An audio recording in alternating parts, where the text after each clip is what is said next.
you know what? Scientifically proven. I was really enjoying your game. And then you did this! Look at this thing! This is ridiculous! It was all going so very, very well with Blood of the Werewolf. An old school action platform. Ah! An old school action platformer in which you turn into a werewolf if you go outside into the moonlight. Nice little set of mechanics, really, between the two things. You are able to try... Ow, by the love of... You are able to change between Selena, the crossbow... What, guys? Yeah, there we go. The crossbow-wielding heroine of the story, and this werewolf right here that has things like dash attacks and the ability to rip foes limb from limb. And it happens automatically. And then there was this section. For the last 20-sodding minutes, which is not actually true, as you can see by the timer there. For the last 14 or so sodding minutes, I have been dealing with these bloody crushers. Not to mention the fact, good lord, that they decided, you know what would be a really you know what would be a really good idea? You know what would be a fantastic idea? We're gonna put coins there. Oh yes, we're gonna put coins there. Because, of course, if you don't collect all the coins, then your rating sucks, and you are just a terrible human being. And we're gonna torture you with this section forever. For bloody well ever. Oh, welcome to Blood of the Werewolf. Why on earth am I playing it right now? Well, it is actually, it's just one of those games that I got code for quite some time ago when it first came out in 2013, and I just missed it. Yeah, I get a lot of games every month. Hundreds. There's no way I could possibly assess all of them. It is just simply impossible. Oh, yes! Yes! I made it. I actually made it. It is simply impossible to assess all of them. I would not have the time. Thank you for the C rank. It's just not something I can do. And Blood of the Werewolf, when it first came along, unfortunately came along at a bad time. And honestly, it's an action platformer. And we do quite a lot of 2D games on this platform. We do quite a lot of 2D games on this channel. PC seems to be the place to get them, and this channel has a good number of them. And I am definitely not the biggest fan of two-dimensional games at all. But to be honest, you know, 2D games are not a genre per se. There are some 2D games that I like brawlers. I really, really enjoy those. But a lot of platformers are, of course, also in 2D. And that can be a bit of a problem, because you end up getting an awful lot of them. And you have to deal with games that are just very, very similar to each other. It's possible to differentiate. More often than not, you'll find that there'll be certainly something different about the titles themselves, but it's very easy to get sick of 2D platformers if you happen to be someone that does a lot of indie game critiques, because guess what half the games I get actually are? Indeed, you guessed it. And I'm gonna lose to this guy. He's a nasty beastie, I'll give him credit for that. There you go, some of that. Well, this is a tricky boss fight. But I think I missed out on this one, and I probably shouldn't have. It's actually pretty damn good, and it's currently available until May the 24th for 99 cents. Yeah, it's 90% off. And I'm just... God, I'm terrible at this. It comes along with a set of new updates, including 3 new modes and a bunch of bug fixes. They've been constantly working on this game and patching it since it came out in order to make it better. And what you now find if you play Blood of the Werewolf is a really competent action platformer with a fairly B-movie horror theme to it, to say the least. Even the music evokes a B-movie horror in a big way. Come on. I wish I could duck as this character, but I cannot. I wonder if you just have to beat on him as hard as you can initially. Oh, bloody hell. There we go. No! Ugh, sodding hell. So, changing between the two characters is a really nice change of pace in this title. In the case of this boss fight, of course, I have to do the werewolf, as you've probably seen already, who actually can double jump, and I completely forgot that he can do that. And that's going to make this fight just a little bit easier, as you can imagine. There we go, there we go. Okay, murder that thing. Oh, yes. Okay, alright, I think I get the idea now. There we go, I've got the vibe going. That's exactly what we need. The two characters play out very differently. Obviously, the melee character is the werewolf, and he is very powerful. He has a focus attack, which means that you are able to do a significant amount of damage in between swings as long as you take time between the swings. Spamming the attack button is actually not the best way to play him at all. What you actually want to be doing is trying to charge up your focus attack, and you also have a dash attack as well, which is pretty powerful and lets you do things like that. There we go. Alright, I'm gonna have this guy. As long as I don't take too many more hits like that. And then you got Selena, who is a much more agile character, and of course has a ranged crossbow with various different special bolts that she can use. And she's just a little bit more maneuverable because she is a much smaller character. The hitbox of the werewolf is a lot larger, meaning you often get hit by more attacks. But to compensate, you're also able to jump after being hit and staggered, which is something that Selena cannot do. Which means that there are platforming sections where you... he's going to spawn another mob, isn't he? Just waiting for him to spawn another mob. Come on. Come on. I know you're going to do it. There he is. Thank you very much. And now we can finish this bastard off. And the staggering can be a problem, because that ends up with you falling onto spikes, or into lava, or into crushers, or whatever the balls they decide to throw at you today. And they throw a lot of nonsense at you. The first level's fairly simple, and then it ramps the difficulty up. Indeed, when I encountered those crushers, I think I almost just quit the game entirely, because I knew where it was going, and I knew I hate that kind of stuff. But what I found was that the section was actually very well designed, and even though I died a lot, it was a fairly fun time and very satisfying when I was able to actually make my way through it. And satisfaction is a good way to describe Blood of the Werewolf, because this seems like a title that they spent a great deal of time on, the guys at Scientifically Proven, an 11-man indie studio. They spent a lot of time developing it. They spent a lot more time fixing it, you know, upgrading it and polishing it out 6 months after release, putting in a lot of extra post-release content, not charging any extra money for it. And you can tell that a lot of passion has been poured into this, but more importantly, perhaps, as much as there are many games that obviously have passion poured into them, but end up just being terrible, this is a title that actually has a lot of competence as well. It's really nicely put together. And it very much evokes the feeling of old-school action platformers. It has those sensibilities. It's tough, it takes patience, but in many places also speed.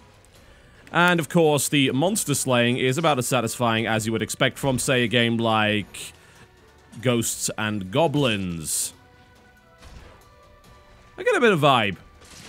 Just a little bit. And there's also a little bit of kind of Castlevania vibe thrown in there for good measure. And it has that level of exploration as well, although it's certainly not anywhere near as non-linear as a title like that would be. How on earth do I pick up that Platinum Sigil? That is absolute nightmare. So I imagine I can't be standing in that lava. Oh yeah, there we go.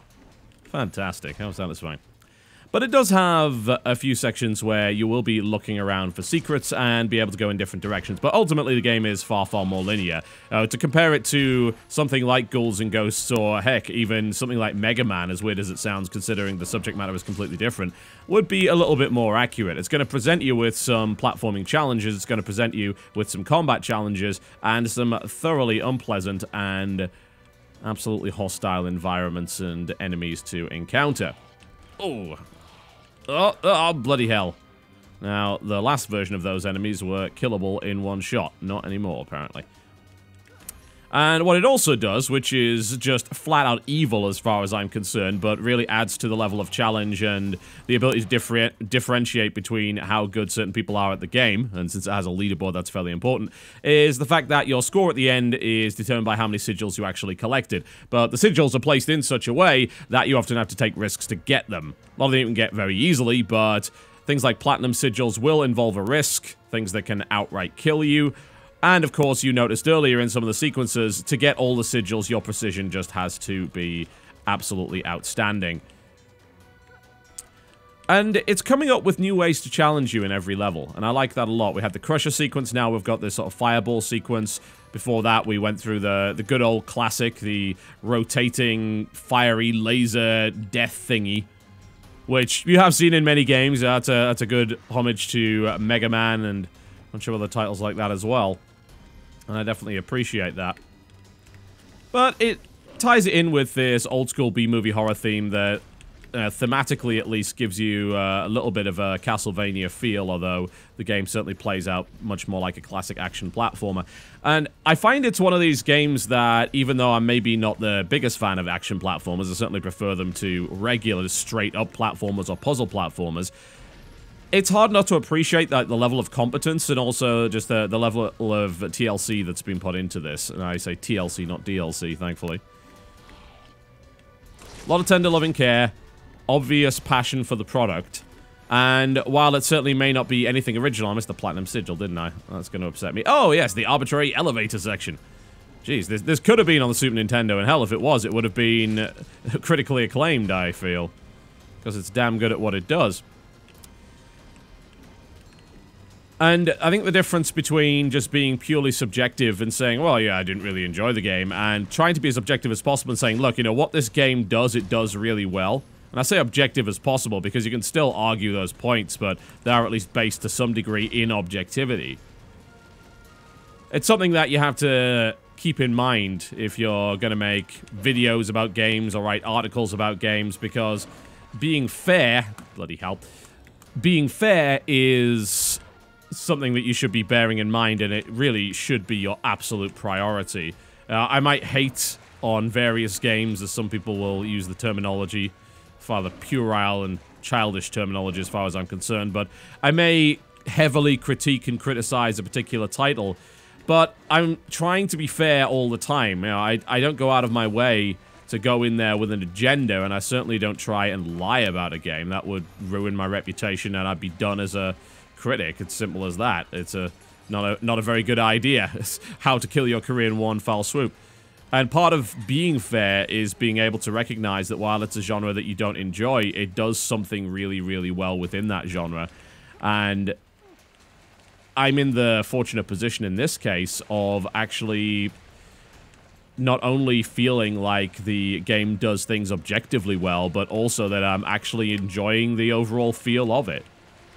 It's not unfair, it is challenging, there's no doubt about that, and you will die over and over and over again, but you will not do so due to BS. And frankly, there are plenty of games in this particular genre with the old school sensibility, because heck, they were old school, that aren't fair, you know, and that you just have to end up learning, and it takes a while to actually do that, and they don't pretend to be fair in any way. Oh, bloody hell. Ah, I almost had it. This game is fair, straight up. It's got good, solid, tight controls. I recommend to play it with a gamepad. I have had no problem with keyboard and mouse at all, other than my own sheer incompetence that is on display time and time again with this title. Works absolutely fine. The controls feel tight. You are able to change your jump direction in mid-flight, which is something I find fairly important. I don't really like games that don't allow you to do that. So you can course correct, which is important. They don't have anything like fall damage, so they don't throw you into pits and have you die through blind jumps, which is good. This is... every single part of this game that I play, it just kind of reminds me... Oh, damn it. Reminds me of an older platformer that I've played in the past. And it just seamlessly blends all of those together into a really competent product. Original? No. No. It does have a nice theme to it, and the transformation thing is neat, although it has been done in various iterations in the past, although not in an identical fashion. But regardless, it's how well they've stitched it all together that impresses me about this game. Yeah, it's not original, but it is really, really well done. And as I've said before, I don't think games have to be original. They just have to be really, really competent. Especially if it's a case of stitching some mechanics and ideas from other games together in a unique way. Creating a game is very much like a recipe. Okay, making a shepherd's pie is not original, but I can make a shepherd's pie in 1,000,001 different ways, and I can combine it with various different kinds of ingredients, and I can make my own shepherd's pie. Even though none of the ingredients are original, the recipe ends up being original. And games like this are very much like that. They take tried and true mechanics, they take ideas from classic games, and they put a new spin on them, and they interpret them in a way that's extremely competent and very enjoyable. That's exactly what Blood of the Werewolf is. It's also a nice-looking game. I don't think the art style is for everybody, but it's certainly hard to argue that this game is ugly. I don't feel that it is at all. So it's a good looker for the most part. I'm going to have to time this out quite precisely, aren't I? Okay. Do I go now? Suppose I do. Double jump. There we go. That's what we'd like to see. It's just good. Huh? And it's kind of a shame that I missed out on it the first time around. But this is also an opportunity for plenty of people to pick it up at a much reduced price that's frankly daylight robbery. And by daylight robbery, I mean that you yourself, the consumer, are robbing them. It feels like stealing. 99 cents for a game like this. You might say, oh, it's a 2D platformer, why the hell do I care? You know, it should be 99 cents by default. No. There's a lot of work that was put into this. 99 cents is an absolute bargain, regardless of how you look at it, I feel. And it does what it does well. And it's very easy to appreciate a game that does that. And it's also very easy to appreciate a game developer that says, you know what, we actually care about this game, which is why we didn't just abandon it immediately on launch and move on to the next one. We spent over 6 months adding new content, fixing things up, putting in the 2.0 version and new game modes. Now that shows a hell of a lot of giving a damn about what you made. That's the difference I feel between artists and people that simply build games solely for profit. There's nothing wrong with building a game for profit, not at all, but it's nice to see obvious passion, I think, in the game development industry. And it's very easy to be cynical about video games considering the state that a lot of them are in. But in this case, you see something that's just straight up honest to God good. And costs 99 cents until May the 24th. Hard to argue with that, you know. That's a deal if ever I saw it. A famous quote from a great movie that was sadly ruined recently. I'd buy that for $1. Well, in this case, you absolutely can. So if you head on over to Steam before May the 24th, you can get Blood of the Werewolf for next to nothing. And I don't think you'll regret it. If old-school action platformers are your thing. Even if they aren't, maybe this one might convince you otherwise. Although, prepare to die time and time and time again. Blood of the Werewolf, ladies and gentlemen. It's been available on Steam for quite some time, and until May the 24th, it will cost you 99 cents. Its regular price is $10, or your regional equivalent. My name has been TotalBiscuit. Thank you very much for watching, and I'll see you next time.